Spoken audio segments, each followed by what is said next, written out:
June মাস থেকে লক্ষ্মী ভাণ্ডার কে কে পাবে কে কে পাবে না সম্পূর্ণটা জানিয়ে দিল শুভেন্দু অধিকারী।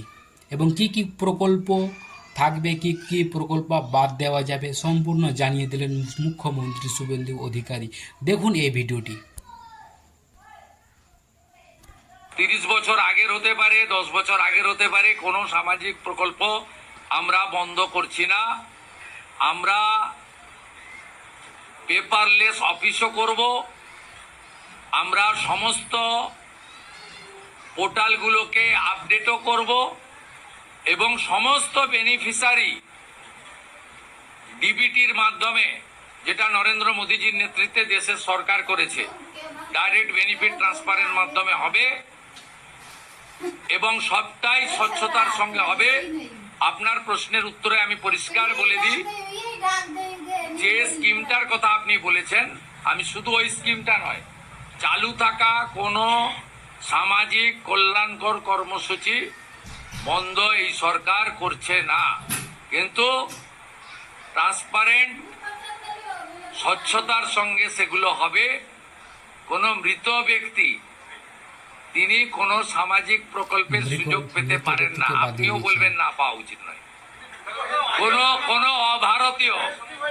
কোনো অভারতীয় তিনি ভারতের কোনো প্রদেশ বা জাতীয় সরকারের কোনো বেনিফিট তার পাওয়া উচিত নয়। অর্থাৎ আপনার প্রশ্নের মধ্যে আমার সব উত্তর আছে। প্রাতিষ্ঠানিক দুর্নীতি, মহিলা নির্যাতন, পে কমিশন, এরিয়ার ডিএ, এগুলো নিয়ে নেক্সট ক্যাবিনেটে গুরুত্ব সহকারে আমরা ক্যাবিনেটে আনবো। নেক্সট মানডে হবে। আমাদের কিছু পেপার ওয়ার্কের প্রয়োজন আছে। আমরা আগের মতো বাজেট হয়ে যাওয়ার পরে চন্দ্রিমা তুমি এটা বলে দাও, এভাবে সরকার চলতে পারে না। সরকার চলে তথ্যের উপরে, সরকার চলে নিয়মের উপরে, এবং সরকারি সিদ্ধান্ত হয় সংবিধানের কতগুলো বিষয়ের উপরে।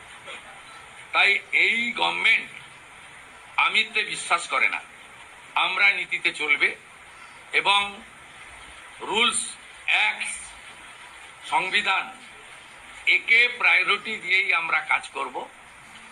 আমরা আশা করব এই সরকারের কোনো সিদ্ধান্ত নিয়ে, আপনারা তো বটেই, আমরা বেঁচে থাকা কিছু 2-4-5% যারা সমালোচক, সেই সমালোচকরাও কোনো সমালোচনা করতে পারবেন না।